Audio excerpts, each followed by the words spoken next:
Morg. Bu so'zni aytganda ko'pchilikning ko'z oldiga o'liklar keladi. Hattoki biroz qo'rquv ham bosishi mumkin.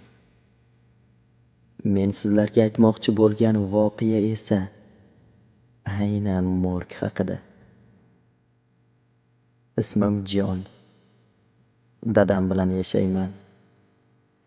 Oyim halok bo'lgan. Uyimizda morg ochganmiz. Dadam FQB ekspertiza bo'limida ishlagan. Hozir nafaqada bo'lishiga qaramay, politsiya eng murakkab jasadlarni uning yoniga olib kelishardi. Murakkab deganim, jasad qanday vafot etganini bilish judayam qiyin. Dadam esa bu ishda judayam ustasi farang edi. Dadamning ismi Richard, 51 yoshda. Men esa 18 yoshdaman. Men dadamdan bu ishni anchagina o'rganib oldim.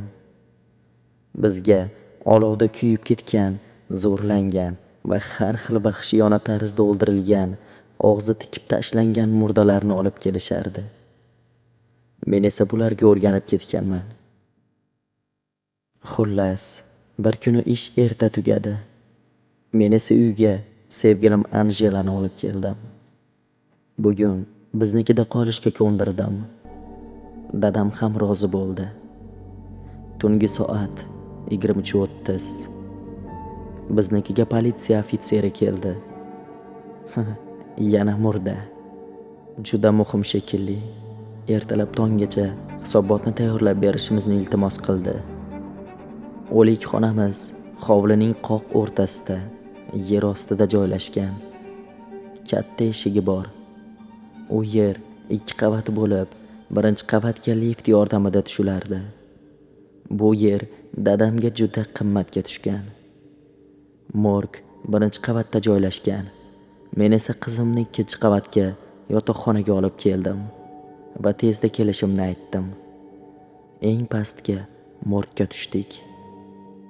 Ekspertiza jarayoni odatda 1, ko'pi bilan 2 soat davom etardi. O'likxona katta. Stol o'rtasiga jasadni qo'ydik. 20 yoshlar atrofidagi ayol. Ko'zini ochdik. Qorachiqlari kulrang tusga kirgan. Odatda odam o'lganiga 2 yoki 3 hafta bo'lganida shunday bo'lardi. Ammo bu jasadda hali sassiq alomatlari ham yo'q. Og'zini ochdik. Tili kesib tashlangan. Tishi orasiga esa oq mato parchasi kirib qolgandi. Taxminimizcha uni baqirmasligi uchun og'zini bog'lashgan. Qiz esa uni qattiq tishlagan shekilli, tishlari orasiga kirib qolgan. Bu ish bermagan bo'lsa kerak. Uni tilini kesib tashlashgan.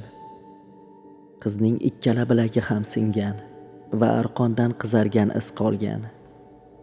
Tilini kesayotganda qo'lini yechishga qattiq uringaniga bilagini sindirib olganga o'xshaydi. Zo'rlashganmikan deb o'yladik. Ammo ayol organidan hech qanday jins suyuqliklari topilmadi.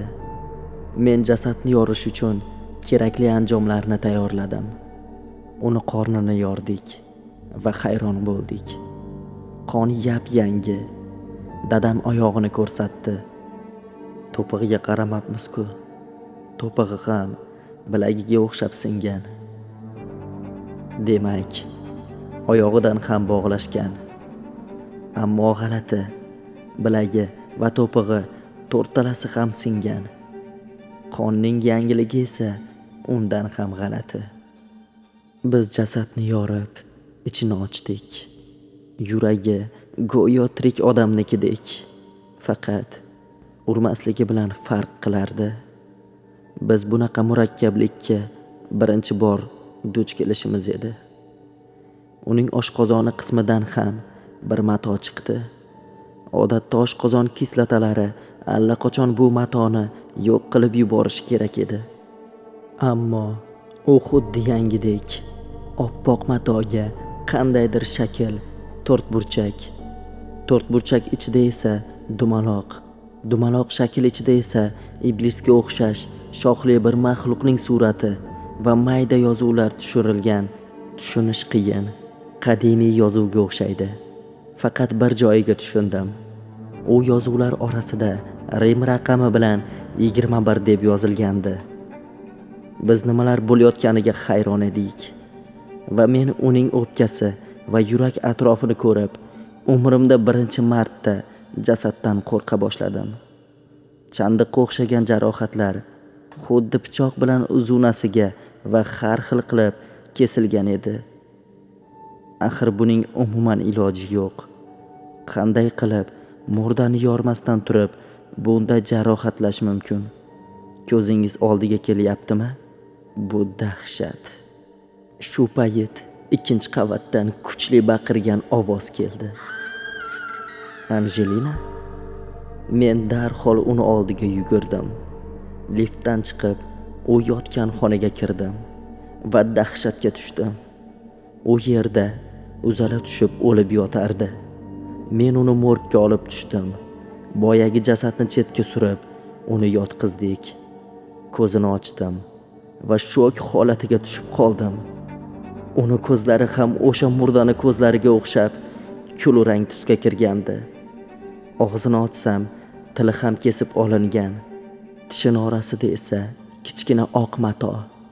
Dadam esa menga qarab, "Jon, qara, uni bilaklari singan, oyog'idagi tovonlari ham."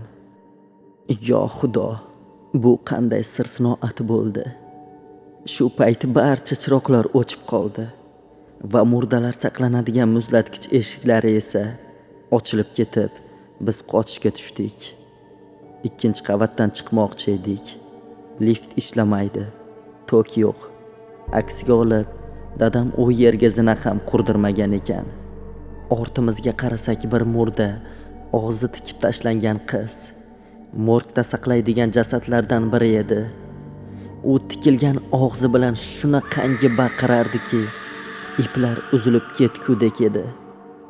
U bizni oldimizga kelib to'xtadi va undan "Oxirigacha yetkazmasangiz o'lasiz", dedi va kuldida ko'zdan g'oyib bo'ldi. Keyin hamma chiroqlar yondi. Biz morgga bordik va tekshiruvni davom ettirdik.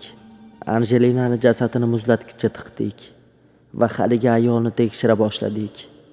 Biz uni miyasini ochdik va undan ozgina namuna olib, mikroskop yordamida qarab ko'rdik va dadam dahshatga tushib, jimib qoldi va menga qarab, "U hali ham tirik."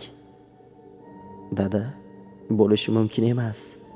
Axir biz uni yuragini sug'urib oldik-ku." "Ishonmasang qara", dedi dadam. Men mikroskopdan qaradim va yuragim yorilib ketay dedi. Miya hujayralari hali ham tirik edi. Hattoki sog'lom odamniki ham bunaqangi yaxshi holatda bo'lmaydi. Dadam esa jasadga tikilib qoldi va "Jon, menga yordam ber. Uni terisini shilamiz", dedi. Biz orqa taraf beligacha ikkala tarafdan shildik va nima qilarimizni bilmay garang bo'lib qoldik. Uning terisida xuddi biz ichidan topgan to'rtburchak shaklning katta ko'rinishi butunlay terini qoplab turardi. Men o'sha shakl ichidagi yozuvlarni suratga olib Google tarmog'iga tashladim. Bu qadimgi yahudiylar tili ekan. Men internetdan yahudiylar alifbosini topdim va o'sha yozuvdagi harflarni tarjima qila boshladim.